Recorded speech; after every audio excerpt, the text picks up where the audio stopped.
Today, we're speaking with Keith Marsh, who is the Executive Director and Chief Academic Officer of a truly unique school, the Indiana Agricultural and Technical School.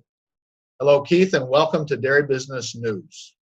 We understand yours is a brand new program offering a unique combination of online and on-farm learning for students grades 7 through 12 with a focus on ag and technology.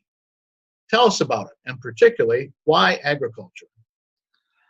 Well, first and foremost, we want to make sure that people understand we are an academic school, so we offer the Indiana Core 40 diploma.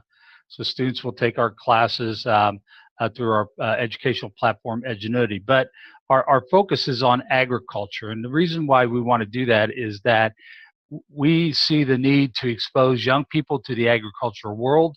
It's a big business. I don't think young people understand it. In Indiana alone, it's a $31 billion business. And what we're seeing is kind of a generational change taking place now, where the average median age of a farmer is 64 years old. So we feel like through our program, we can introduce them to all the aspects of agriculture, and hopefully they'll look at that as an opportunity to go into it as a career. Now, again, we've learned that your program is online for students around the state of Indiana, but you've also got a farm, and students come there too for hands-on work. Tell us a little bit about the farming activity and the on-farm experience that your students would have. So we do have a farm down in Morgantown, Indiana, which is 600 plus acres, consists of 200 acres of classified forest, 200 acres of cropland, and 200 acres of pasture land. So the ideal through our ag department staff, they will develop on-hands agricultural programs that fit into the ag classes that they would take. So they could do, animal science, they could do crop production, they could be doing pesticides, spraying, learning all those pieces of it. We're also working with the Department of Natural Resources to do forest management, the agricultural forestry, mapping and orienteering. So things that would be focused around the forest business.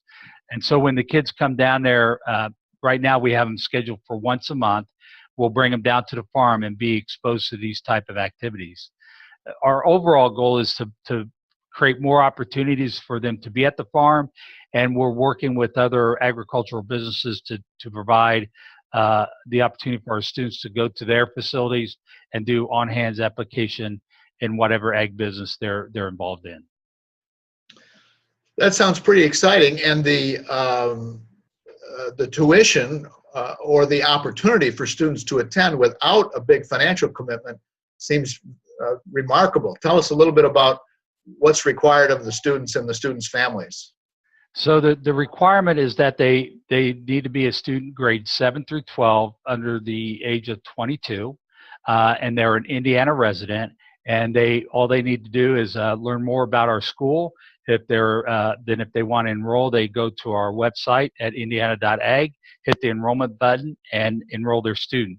It's all free, so we're a tuition-free school. We're a public charter school. That's remarkable. Give us a little bit of background. How did this get started, and what sort of financial support do you have that allows your school to be tuition-free? Well, we're supported through state funding. So we're like any other public school where our students, we get a tuition amount per kid. So the number of students that enroll is the amount that we receive through the state. The idea was started through a gentleman named Alan Sutherland, who had this idea for agriculture, and he grew up on a farm. His parents were teachers. He's not in agribusiness. I mean, he's particularly was in the political business, but always had this dream to start an ag school. And then he connected with some business partners that bought the farm, and together they came up with the idea and then brought me on board to put all the pieces together. Financially, before we open, we have some business leaders that are putting up the financial dollars up front so that we can do the work we need to do to get open in July. And then once we open in July, then we the state supports us through their financial backing. Tell us a little bit about student numbers. I understand that you're capping the student numbers as you would expect, but what sort of student population do you anticipate? Our target for our first year is 550 students, so we're well on our way to getting to that mark. We'll get a lot of students that will enroll in June and July, and particularly in August, because they're finishing their school year or they're in the process of the families trying to figure out where they want to go. So we purposely put that number at 550 because we want to be a small virtual school that really connects with the families and with the students and are able to do effective teaching when it comes to the on-hands learning. So it's hard to do that when you have 3,000 some students in a virtual school.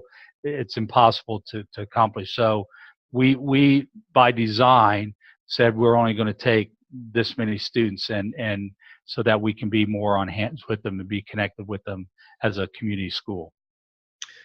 I presume that you'd be welcoming for farm families and students who are currently growing up on farms, but it looks like you're reaching out to the broader community to recruit new students into ag and technology. Is that the case? That's exactly the case. We have a lot of students that are enrolling now that are coming from farming communities. We have a lot of students that are interested in the agricultural business. And we know that there'll be some students that will not go into the agricultural field, but we're going to expose them to what agriculture is about. That's part of what our mission is. So it is getting kids that, I think if you're going to grow the business and get more people involved in the industry, then it's those kids that don't necessarily have that farming background that you want to get exposed to it. And it's just not in farming, it's science, it's in business, it's in entrepreneurship, it's in financial management, all those pieces, marketing. There's so many careers that fit into agriculture, and we want to expose our kids to that. Well, it sounds really exciting, and you're getting underway this summer with your first classes coming in. We hope that you'll keep us posted. We wish you every success. Keith, we thank you for speaking with us. Thank you very much. Our program, like I said, it's unique, it's different, it's something that's never been done before, but reaching out to these corporate partners and being able to do things differently than a traditional brick and mortar, we're able to expand our learning fields out into these corporate businesses where they're actually learning about agriculture and they're actually going out and doing hands-on application. That's the exciting piece. It's challenging, it's different, it hasn't been done before, and so we're pretty pumped about it all coming down.